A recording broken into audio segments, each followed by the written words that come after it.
Let me report this to Riot Games real quick. No, behavior. You can actually report the behavior. What are they gonna do? Sorry that we haven't fixed the bug that's been in the game for like a year.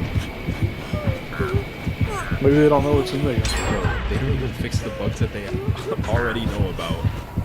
That's true. What the fuck? Easy fucking win, I guess. Well, not Mimu. Mimu. Wait, I got my challenge done, I think.